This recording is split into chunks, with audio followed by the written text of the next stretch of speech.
Hello friends, कैसे आप सभी। आशा करते हैं आप बहुत अच्छे होंगे। आज हम आपके लिए लेके आए साइंस के बहुत ही महत्वपूर्ण क्वेश्चंस जो आपकी परीक्षा रेलवे आरआरबी टेक्नीशियन आरपीएफ के लिए अति महत्वपूर्ण साबित होंगे। देखो, आज हमने क्वेश्चन के साथ साथ थ्योरी है, न्यूमेरिकल्स हैं। देखो, काफी न्यूमेरिकल्स ऐड किए हैं। ठीक है, बहुत अच्छे अच्छे क्वेश्चन है जो परीक्षा में आने की इनकी प्रबल संभावना है और ये क्वेश्चंस आपसे आने भी चाहिए।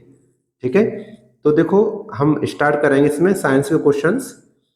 उसमें पहला क्वेश्चन हमारा, ओम का नियम सत्य है।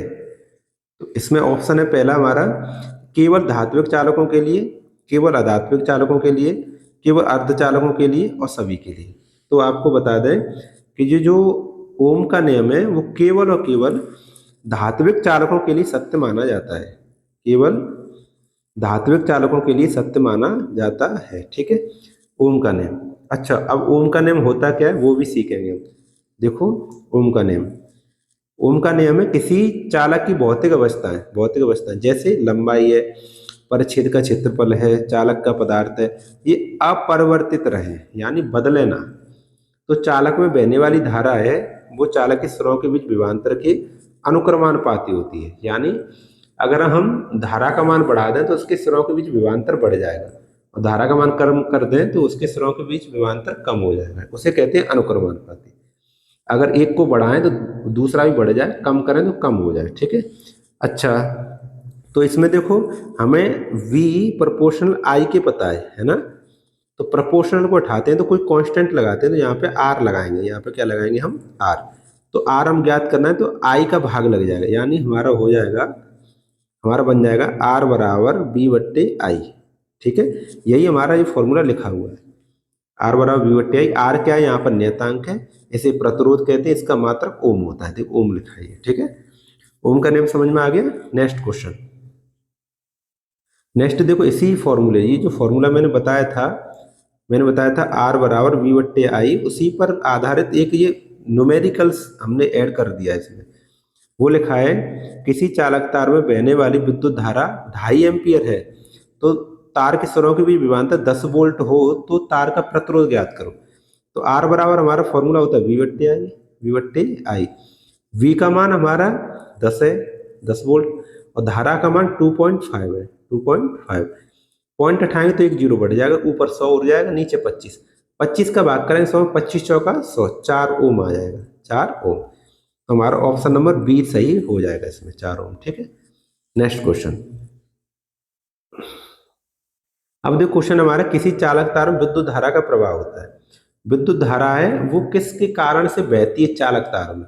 तो पहला ऑप्शन है मुक्त इलेक्ट्रॉनों के द्वारा, प्रोटॉनों के द्वारा, आयनों के द्वारा और न्यूट्रॉनों के द्वारा। तो हमारा इसमें ऑप्शन सही रहेगा, वो रहेगा मुक्त इलेक्ट्रॉनों के द्वारा।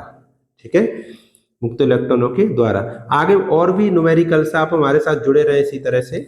और लास्ट में एक हमने होमवर्क भी रखा है, अगर आप उसको कर पाते हैं तो समझ लेना आपकी तैयारी अच्छी है। नहीं कर पाते हो फिर भी मैं आगे इसको ऐड करूंगा। ठीक है, तो आप बने रहे हमारे साथ इसी तरह से। एक और क्वेश्चन, नेक्स्ट। एक विद्युत चालक में 1 एम्पियर की विद्युत धारा बह रही है, इसमें प्रति सेकंड कितने इलेक्ट्रॉन की संख्या होगी। तो देखो, इसको विद्युत धारा के लिए ये हमने एक कंसेप्ट लिखा है, इसे सीखेंगे पहले। विद्युत धारा, किसी चालक में विद्युत आवेश की प्रवाह की दर को विद्युत धारा कहते हैं, यानी आई बराबर क्यू बट्टा टी। क्यू का एक और फॉर्मूला होता है हमारा, क्यू बराबर एन ई। तो यहीं पर हमने ये लिख दिया, देखो, एन ई, आई बराबर एन ई बट्टा टी। तो इसी कंसेप्ट से हम सवाल को पीछे वाले को हल करेंगे। ठीक है, देखो ध्यान से, हमें 1 एम्पियर दिया है, 1 सेकंड दिया है, तो क्यू बराबर फॉर्मूला एक होता है आई टी, आई टी, यानी आई बराबर क्यू बट्टा टी होता है, लेकिन इसे क्यू क्रॉस मल्टीप्लाई कर लें तो आई टी हो जाएगा। आई का मान भी एक है, टी का मान भी एक है, तो क्यू बराबर एक हो जाएगा, क्यू बराबर एक कूलाम। ठीक है ना। अब हमें इलेक्ट्रॉन की संख्या ज्ञात करनी, तो मैंने बताया था क्यू बराबर एन ई फॉर्मूला होता है, एन ई, है ना। तो एन ज्ञात करना, ई का भाग लग जाएगा, यानी ई बराबर एन बराबर क्यू बट्टा ई। क्यू का मान तो हमारा एक है और ई का मान होता है 1.6 10⁻⁻⁻19 कूलाम। ठीक है, ये याद है, पहले लास्ट लेक्चर में मैं भी सिखाया था। ठीक है ना। तो इसको हम कैलकुलेट करें, पॉइंट उठा के जीरो बढ़ाएंगे ऐसे करके, और इसको काटा पीटी करेंगे, और फिर ये जो पावर ऊपर जाएंगी धन की हो जाएंगी, एक पावर कम भी हो जाएगी, तो हमारा आंसर ये बनेगा 6.25 6.25 और 10 टू पावर माइनस का 18, माइनस का 18, ठीक है। ठीक, तो ऐसा ऑप्शन कौन सा है हमारा, ऐसा ऑप्शन है B option, 6.25 10 to power minus के 18। दो बातें आपको याद रखनी है। पहला तो ये निकालना भी सीखना है और फिर इसको याद भी करना है, क्योंकि ये डायरेक्ट पूछा जा सकता है कि 1 एम्पियर विद्युत धारा प्रवाहित करने के लिए कितने इलेक्ट्रॉन की आवश्यकता होगी। तो हमारे इलेक्ट्रॉन की आवश्यकता होगी 6.25 10 टू पावर माइनस के 18। मैंने देखो 10 सेकंड बर्बाद किए हैं, आपको ये याद कर लेना है, ठीक है, अच्छे से। नेक्स्ट क्वेश्चन, ये कंसेप्ट हो गया। देखो ये दिया है 1 इलेक्ट्रॉन पर आवेश होता है, तो अभी मैंने बताया था 1 इलेक्ट्रॉन पर 1.6 10 टू माइनस का 19 कूलम होता है। अब देखो इसमें ऐसे दो ऑप्शन है, देखो एक ऑप्शन ये, एक ऑप्शन है। तो इलेक्ट्रॉन पर ऋणात्मक आवेश होता है और ये जो धनात्मक होता है ये प्रोटॉन पर होता है। तो इस वाले प्रश्न का उत्तर तो ये वाला हुआ, इलेक्ट्रॉन वाला, और ये वाला जो ये वाला वैल्यू है ये होगा प्रोटॉन का। प्रोटॉन पर आवेश उतना ही होता है जितना इलेक्ट्रॉन पर होता है, लेकिन धनात्मक होता है। ये होता है प्लस का 1.6 10 टू पावर माइनस के 19 कूलम, ठीक है। नेक्स्ट क्वेश्चन समझ में आ गया होगा। नेक्स्ट देखो, किसी चालक की अन्य भौतिक अवस्थाएं समान रखते हुए उसकी त्रिज्या 1/3 कर दें तो प्रतिरोध पर क्या प्रभाव पड़ेगा। इतना महत्वपूर्ण प्रश्न है कि ऐसे समझो 10th की सारी पूरी एनसीईआरटी में ये सबसे महत्वपूर्ण है कंसेप्ट, इसको समझना बहुत जरूरी है। यानी प्रतिरोध की निर्भरता, तो इसको देखो मैंने इधर समझाया है, प्रतिरोध की निर्भरता। इसमें पहला पॉइंट है, चालक तार की लंबाई के अनुक्रमानुपाती होता है प्रतिरोध। यानी अगर चालक तार की लंबाई बढ़ा दें तो प्रतिरोध भी बढ़ जाएगा, और चालक तार की लंबाई कम कर दें तो हमारा प्रतिरोध कम हो जाएगा। अनुक्रमानुपाती का अर्थ यही होता है, बढ़ाएं तो बढ़ जाएगा, कम करें तो कम हो जाएगा, ठीक है। नेक्स्ट पॉइंट, चालक तार के क्षेत्रफल के प्रतिलोम समानुपाती होता है। यानी अगर हम क्षेत्रफल बढ़ा देंगे तो प्रतिरोध कम हो जाएगा, और क्षेत्रफल कम कर दें तो प्रतिरोध बढ़ जाएगा। प्रतिलोम का ये अर्थ होता है, ठीक है। तीसरा पॉइंट है, चालक तार के ताप के अनुक्रमानुपाती, टेम्परेचर बढ़ा दें तो प्रतिरोध भी बढ़ जाएगा, और चालक तार के पदार्थ पर निर्भर करता है। यानी पदार्थ अलग अलग होता है, अलग भिन्न भिन्न, तांबे का, कॉपर का, एल्यूमिनियम का। तांबा कॉपर तो एक ही बात हो गई, एल्यूमिनियम का है ना, इस तरह से।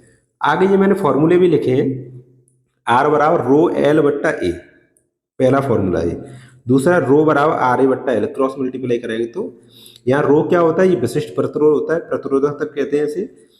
इसका मात्रक ओम मीटर होता है, ठीक है।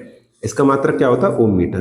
तो देखो इसी पर यहां से देखेंगे हम, इस वाले फॉर्मूले से जो हमारा आर है वो प्रोपोर्शनल 1/A के, इसी कंसेप्ट से वो पीछे वाला सवाल होगा। देखो कैसे होगा, हमने पढ़ लिया है जो आर है वो 1/A के, आर है प्रोपोर्शनल 1/A के, यानी क्षेत्रफल के व्युत्क्रमानुपाती है। क्षेत्रफल कम करेंगे तो प्रतिरोध बढ़ेगा, है ना। और देखो यहाँ पर कम ही हो रहा है, 1/3 का, यानी कम हो रहा है, त्रिज्या कम हो रही है, 1/3 हो रही है, ठीक है ना। बढ़ती तो 2 गुनी होती, 3 गुनी होती, लेकिन 1/3 का अर्थ क्या, कम हो रही है। तो यहाँ पे देखो ये तार है, तार का पृष्ठीय क्षेत्रफल, जो प्रच्छेद का क्षेत्रफल होता है ये वृत्ताकार होता है। यहाँ पर कैसा होता है, वृत्ताकार। वृत्त का क्षेत्रफल होता है pi r square, pi r square. तो पाई को तो उठा दो कि प्रोपोर्शनल लगाए, आर की जगह पे 1/3 लगाए तो 1/3 का स्क्वायर 1/9 हो जाएगा। और जब 1/A है, 1/9 लिखेंगे तो 9 ऊपर पहुंच जाएगा, यानी 9 गुना हो जाएगा। कुल मिला क्या हो जाएगा, 9 गुना। तो हमारा आंसर बनेगा इसमें बी, 9 गुना, ठीक है ना। समझ में आ गया होगा, आशा करते हैं, ठीक। नेक्स्ट क्वेश्चन, ये कंसेप्ट हो गया। नेक्स्ट, एक कैलोरी में कितने जूल होते हैं, तो 2.2 3.2 4.2 5.2। तो हमारा ऑप्शन होगा इसमें 4.2 जूल। कैलोरी कोई नई चीज नहीं है, ये हमारी जो ऊर्जा होती है